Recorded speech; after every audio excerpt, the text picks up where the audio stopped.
This could be one of the most important videos that I've done in many years. I've just finished 6 hours of treatment on cancer that I have in my body, and I feel compelled to record this video for you because it really combines two things that are really important to me at this moment in my life, and one is communication and the other one is cancer. So if you're watching this right now and you have a family member or a friend, someone that you know that has been diagnosed with cancer, or you're watching this and you have been diagnosed with cancer, please take the time to watch this video.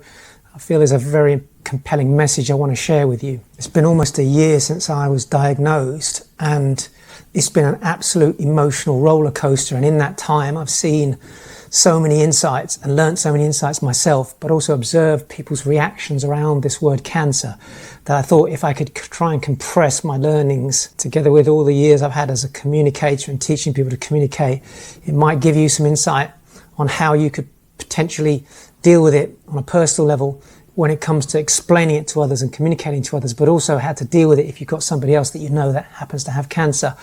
I've found that during this period, I've had so many different reactions from people, many of which have surprised me and many of which have overwhelmed me with beauty and their love.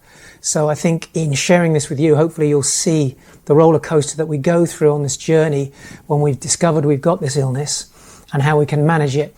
And it's not been an easy journey. I've gone through treatments, I've gone through conversations with doctors, nurses, naturopaths, nutritional specialists, integrative specialists, surgeons, family members, friends of friends, people that are on the fringes of alternative treatment. I've had literally tens, if not hundreds of conversations in this last 12 months. So I feel qualified both as somebody that's been carrying cancer for some time, but also somebody that's communicated about it, but also dealt with people communicating with it for many, many years. So I want to try and break this down and give you some tips over this short video that hopefully you can use on a practical level as you go forward. And if those of you that happen to follow me on my newsletter, I've actually written about this and broken it down as well, and I think there may be a link somewhere below in the video if you want to go and find out how to subscribe to get that.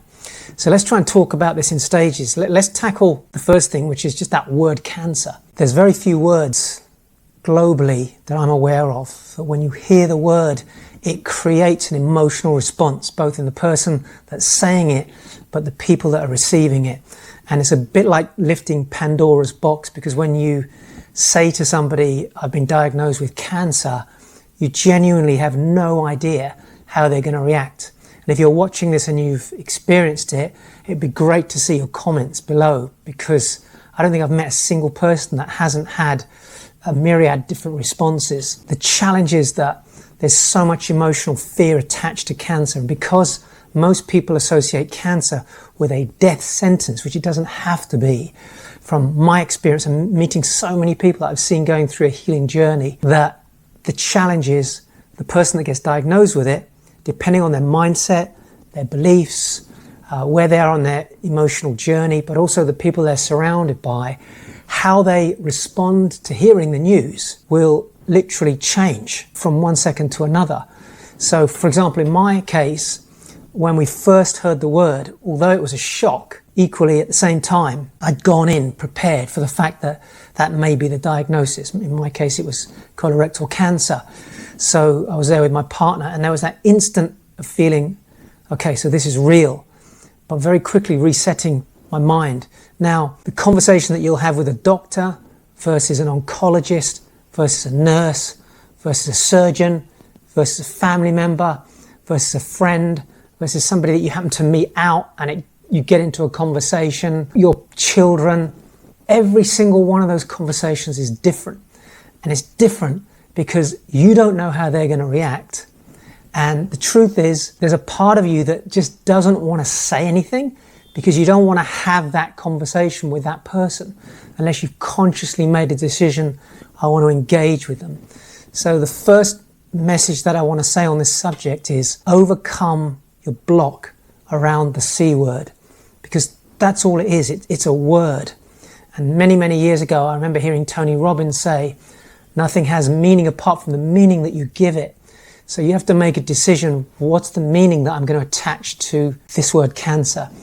Now, one thing I've made a decision to to do, and if you watched an early video of mine, you may have seen me talk about this. I choose not to refer to it as my cancer. And the reason for that is because the minute I say that, it means that it's part of me. I own it.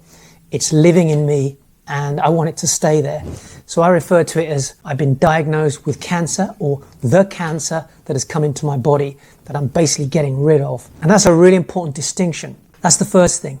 So just acknowledge in your mind, okay, so now I've been diagnosed with it, get comfortable with saying it.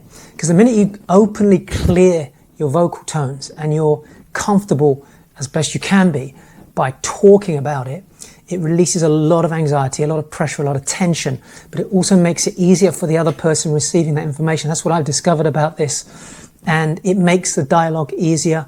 You can also steer the conversation, which we'll come to in just a moment. So that's my first tip. If you're somebody that's been diagnosed with cancer, make a decision. What's the meaning you want to attach to this? Do you want to attach a meaning of, oh, fuck, this is it. I don't know what to do. I'm terrified. This is a death sentence. Or, okay, this is an opportunity for me to grow, to learn, to heal, to find out what the best way through this is, whichever way it is for you. And also for me, it was discovering, and this took months and months, why has the cancer come into my life? What's it come here to teach me? What am I learning from it? Because everything I've done up until now has led me to this point. In other words, my lifestyle, my diet, the stress levels in my life, how I've dealt with people, all these things. Somewhere in there's a combination of things that's led this cancer to develop in my body. So I wanted to learn from it, but I wanted to heal myself in such a way that once it was out of my body, I wouldn't create the same environment again for it to come back. That's really important. So for me, it was a mindset thing. First step in the communication about cancer is accepting it, putting a meaning against it, and then being prepared to talk about it. Now, that doesn't mean to say you have to talk about it with everybody, but at least if you know you're okay to talk about it, now you can choose, as they talk about wars, you choose your battles. Here we're talking about choosing your conversations. You can choose when to talk about it and when not to. And it's your right to do so. You can also say no if you don't want to talk about it with somebody. And equally, you can choose at what level you want to talk about it. So that's the first thing I want to say to everybody as you're watching this video with me. The second thing I want to address is the people that you speak to. So if you're watching this and you happen to have a friend that has been diagnosed with cancer, or a family member that's been diagnosed with cancer, please do listen to this. If you're being diagnosed with cancer and you're talking to family members, just fully appreciate that they're all going to react differently. So the sort of reactions I got was absolute fear and terror, almost like people carry their own associated fears around cancer, which most of the time, I would say 90% of the time plus, is death, illness, images of people being gaunt and sick and progressively getting worse and moving on to their deathbed. That's one of the greatest fears people have. Unfortunately, when you break the news to somebody, you don't really know how they're going to react. Even though you think you might know that person, you don't really know how they're going to react. And I found, even with my closest family members, there was such a diversity of reactions. And what I want to say to you is this: if you're dealing with people that are close to you, you've got to educate them on what your current situation is. So what I found is how you frame. So when I talk about communication with people, and I'm teaching people this, whether it's my seminars or through my writing or through coaching, one of the things I say to people is be clear on what your outcome is. And the same thing happens here. It's the first step in any level of communication I'm teaching people is what is the outcome that you want when you're talking to somebody. So for me, it was very clear to me that I wanted them to know how I was feeling about it, how I was tackling it, as opposed to, I just want to let you know I've been diagnosed with cancer and I'm not quite sure what to do. There's a very different dialogue to saying, look, I need to let you know something very important. I've had some tests, I've had some scans, however you want to phrase it, and the results have come back positive. I've been diagnosed with whatever type of cancer it is, and here's the situation. And then explain to them what the nature of the cancer is, how you're feeling about it, that's really important, and what the current situation is in terms of dealing with it, treating with it, and explain how you're approaching it. I can't stress that enough, because what I've discovered in all these years with communicating, particularly with this subject, is people will literally be watching your eyes, your breathing patterns. There's facial gestures that we give away, clues, our hand gestures, our physiology, and they will literally mirror that. If you come to the table with a slight sense of fear and anxiety and trepidation, if they've got even an ounce of that in their makeup, that will magnify for them. Whereas if you have a very stable, calm nature about it, and you've attached a meaning to it already, and you explain that to them, even if they come back with a reaction, you can hold your ground in the conversation, and you can position yourself with them. I know this sounds like a difficult thing to do, but it's not actually if you hold your space. So what I found is, even with people like my mum, who was obviously, my mum's been through cancer twice, so she's been through that journey. But of course, if you're a parent and you see a child with cancer, there's going to be a natural fear. And so I had to frame it up in a certain way to make sure that my mum and everybody else in the family knew where I was and how I was dealing with it. Now, don't get me wrong, that's not to say I didn't get emotional. In fact, once I went through that explanation and the conversations opened up, there was a lot of releases going on for me. So for me personally, I realized there were certain angers and anxieties and frustrations that I'd held towards certain people, and they had built up and I had to release those.